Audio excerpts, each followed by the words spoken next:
안녕하세요. 오클루 신준 대표입니다. 최근에 저한테 와서 자주 물어보시는 것들 중에서 하나가 눈을 사용하면 눈물이 난다. 그리고 눈에서 통증이 있는 것 같다.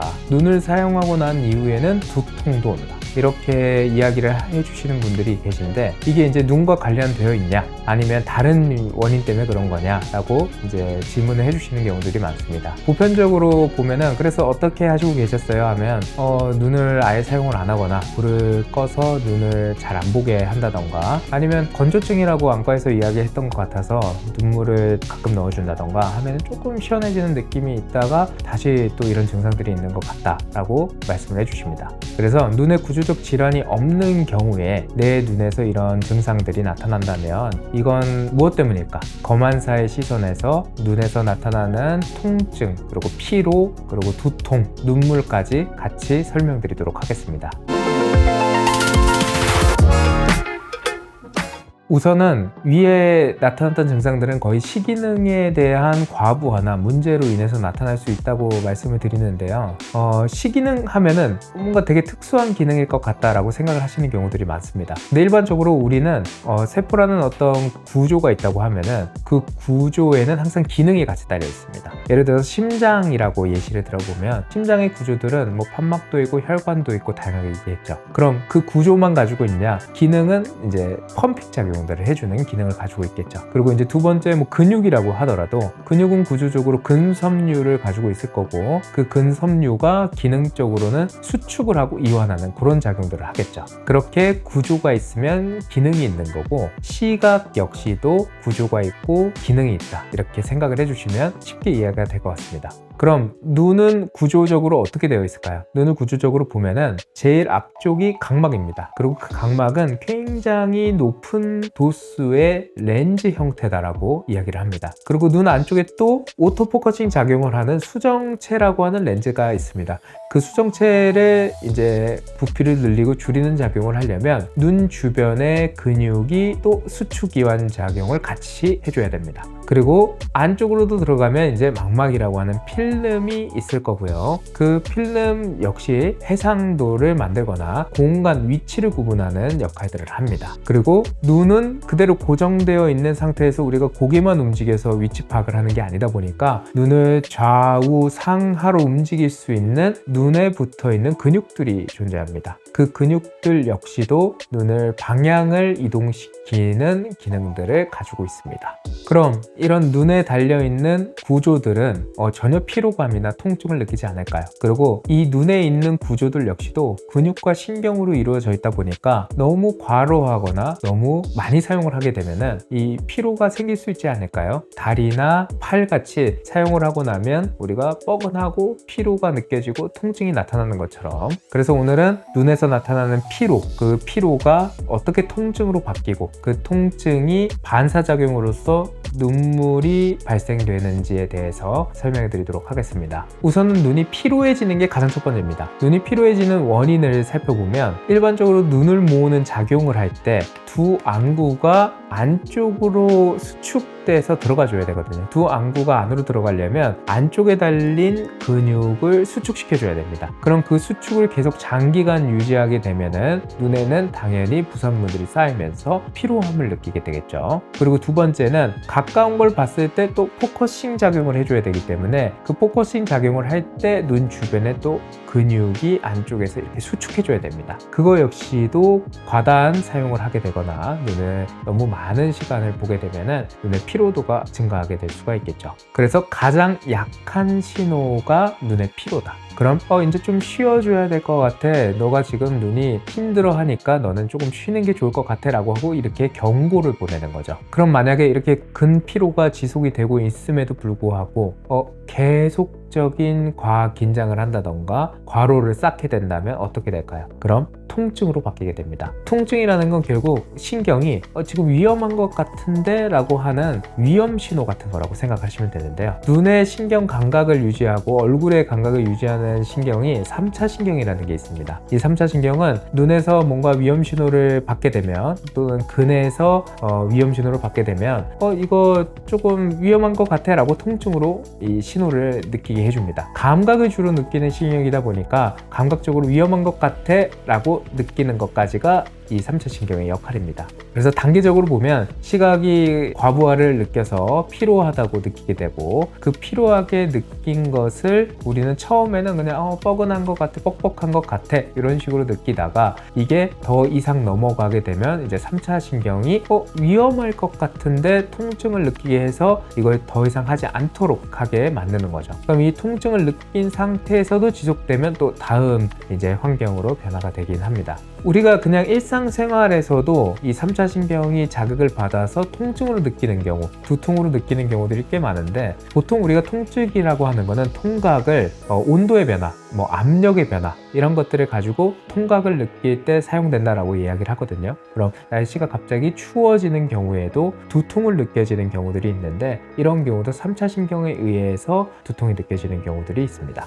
그럼 아까 이야기 드렸던 것처럼 눈이 피로해 라고 했는데 계속 지속했더니 두통이나 안통 같은 것들로 변화가 됐고, 그러고 나서도 계속 지속을 한다면 눈에서는 어떤 작용이 일어나냐, 이제 반사적으로 눈을 보호하기 위한 눈물을 쏟아내게 됩니다. 그래서 아까 3차 신경으로 느꼈던 감각 신호가 안으로 뇌관까지 들어간 다음에 그 뇌관에서 자율신경과 연결된 신경가지를 통해 안면신경에 자극을 주고요. 이 안면신경에 연결된 또 부교관 신경가지 안에서 눈물을 이렇게 반사적으로 보호하기 위해서 내보내게 됩니다. 그래서 눈이 건조해서 이런 신호가 나타난다기보다도 눈을 보호하기 위해서 반사적으로 내보내는 눈물이다 라고 이해를 해주시면 될 것 같습니다. 그러면 시기능적으로 눈에서 이런 증상들을 보고하는 케이스들이 어떤 것들이 있는지 제가 간략하게 한 3가지 정도 케이스로 소개를 드리겠습니다. 가장 첫 번째는 원시를 미규정한 경우. 원시를 규정하지 않는 경우들은 굉장히 많습니다.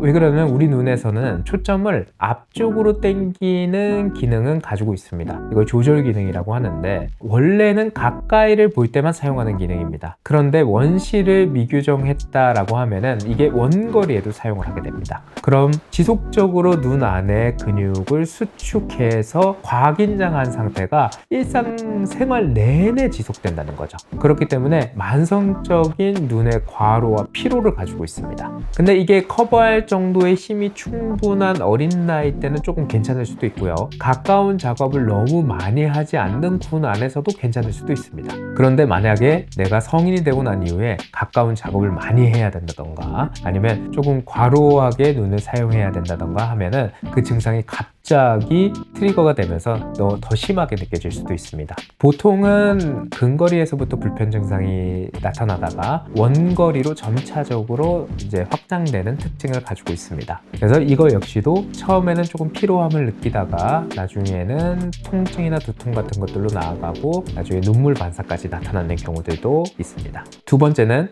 수직사위입니다. 수직사위는 이제 오른쪽 눈과 왼쪽 눈이 높낮이가 살짝 다른 형태인 건데요. 이거를 보정하기 위한 근의 힘을 계속 사용하는 눈입니다. 일반적으로 눈을 관찰했을 때 미용적으로 보이지는 않습니다. 이건 두 눈의 정렬 상태를 테스트를 해봐야지만 알 수가 있고요. 아주 조금의 차이를 보정하기 위해서 근을 계속 과긴장하기 때문에 나타나게 됩니다. 일반적으로는 수평을 보정하는 힘은 많이 가지고 있는데, 이 위아래의 격차를 보정하는 힘은 사람들이 많이 가지고 있지 않기 때문에 그걸 보정하기 위해서 고개를 기울인다던가 아니면은 그걸로 인한 목에 통증이 생긴다던가 하는 2차적인 것들도 발생이 될 수도 있습니다. 이거 역시도 근의 과긴장을 외부의 근육의 부하를 받기 때문에 이런 근의 과긴장 때문에 눈에서 피로하게 느끼는 게 가장 첫 번째가 있고요. 그러고 나서 이 피로함이 누적이 되면 또 통증이나 아니면 눈물 반사까지도 나아갈 수가 있습니다. 일반적으로는 연령대가 조금 더 많은 군에서 근력의 힘이 약해질 때 증상적으로 보고하는 경우들이 꽤 많습니다. 그리고 세 번째는 눈모임 부족군인데요. 눈모임 부족군 같은 경우에는 눈을 모아서 유지할 수 있는 거리가 멀어지고요. 그리고 눈을 모아서 유지할 수 있는 힘이 약해지게 됩니다. 그걸 전환하고 간접적, 직접적으로 테스트하는 모든 검사에서 떨어지게 됩니다. 일반적으로는 근거리에서 주 증상을 느끼는 경우들이 많고요. 그래서 증상적으로 보면 눈의 피로함을 느끼면서 부가 증상들, 눈부심, 빛번짐, 눈을 뜨지 못함, 한쪽 눈을 감음 이런 것들도 같이 나타나요. 나타나고, 그때 눈의 피로가 누적되면 통증이나 눈물 반사 같은 것들도 나타날 수 있습니다.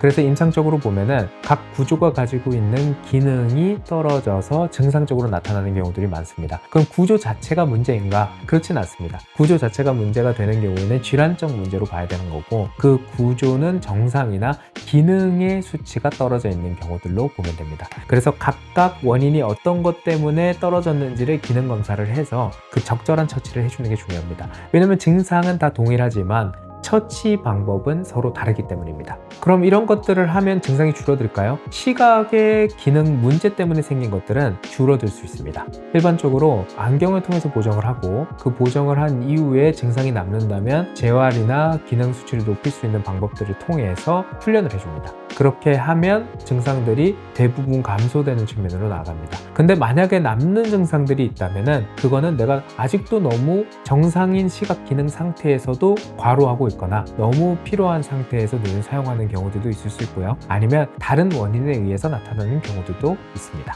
가장 좋은 방법은 눈을 너무 과로하게 사용하지 않는 건데, 우리가 시각 생활을 하는 패턴들이 굉장히 많이 바뀌었습니다. 가까운 작업을 굉장히 많이 하고요. 일상적으로 휴식을 할 때도 휴대폰을 보거나 가까운 시생활을 하는 경우가 많고, 야외 활동보다는 실내 활동을 하는 경우가 늘었다 보니까 눈에서는 더 눈을 모으고 긴장하는 환경들이 많아진 것 같습니다. 그래서 만약에 눈이 피로하다라는 신호를 가지게 되면 1차적 경고로 생각을 해주시고 눈을 휴식에 취해주는 것이 적절하고요. 만약에 그럼에도 불구하고 내가 눈을 계속 사용해야 한다면 적절한 보조 도구를 선택해서 눈을 조금 더 잘 사용할 수 있도록 해주시는 게 좋습니다. 근데 만약에 그게 늦춰져서 내가 통증이나 눈물 반사 같은 것들이 나타났다면 적절한 시각 기능 검사를 받으시고, 그 수치가 어느 부분에서 떨어져서 내가 이런 증상이 나타나는가를 정확히 체크해 보시길 권장을 드립니다. 시각과 관련된 궁금사항이 있으시면 댓글로 남겨주시고요.